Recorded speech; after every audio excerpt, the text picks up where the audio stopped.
করতে করতে এক সময় গিয়ে, সেটা আজ থেকে মেবি 70 বছর 80 বছর পরে, হয়তো দলগুলোর ভেতরে সেরকম ডেমোক্রেসির চর্চা আসবে, হয়তো রাষ্ট্রের ভেতর সেরকম ডেমোক্রেটিক ভয়েস আমরা পাবো যেটা একটা স্মুথ ডেমোক্রেসিকে সাপোর্ট করে। এইটুকুই আমি বলতে পারি। বেরসে ফারানা, তাহলে আমরা এরকম ধরে নিতে পারি যে আপনার কথা থেকে যদি আমরা একটা উপসংহার টানতে চাই যে ধরেন সবগুলি দল বিএনপি ইনক্লুডেড এর মধ্যে গণতন্ত্র আসতে 70-80 বছরের মতো লাগতে পারে। দেখুন, আমি it's just a speculation. It could be 50 years. আচ্ছা ঠিক আছে, আমি আচ্ছা ঠিক আছে, it all depends on the will of the people. আমার দেশের মানুষ আসলে কি চায়। ওকে, রাইট। হ্যাঁ, আমার দেশের মানুষকে সচেতন করার দায়িত্ব আমাদের।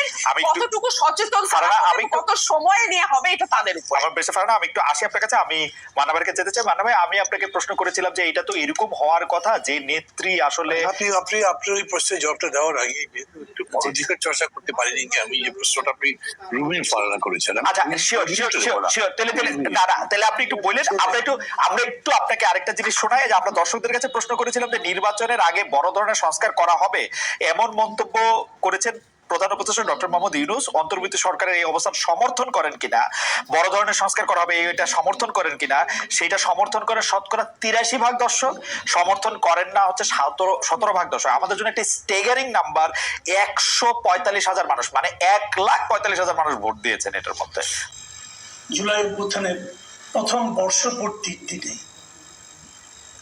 এনসিপির 5 জন নেতা কক্সবাজার গিয়েছিলেন হঠাৎ করে, এবং তারা যে গিয়েছিলেন এটা নিয়ে অনেক হইচই হয়েছে, বিভিন্ন পত্রিকার রিপোর্ট হয়েছে, টেলিভিশনে স্ক্রলে দেখা গেছে, সামাজিক মাধ্যমে নানা খবর ছাপা হয়েছে, কিছু খবর কিছু গুজব একসঙ্গে ব্লেন্ড করে প্রচার করা হয়েছে, নানা কিছু হয়েছে।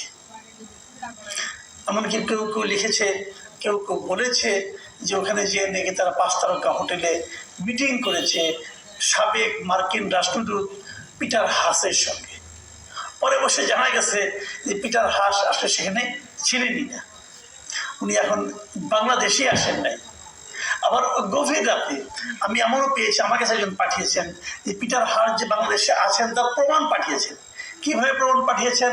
উনি সিভিল এভিয়েশনের এই যে আপনার ভিআইপি লাউঞ্জ, বিমানবন্দরের ভিআইপি লাউঞ্জে ব্যবহার করা হয়েছে, সেখানে একটা তালিকা পাঠিয়েছেন যেখানে পিটার হাসের নাম আছে।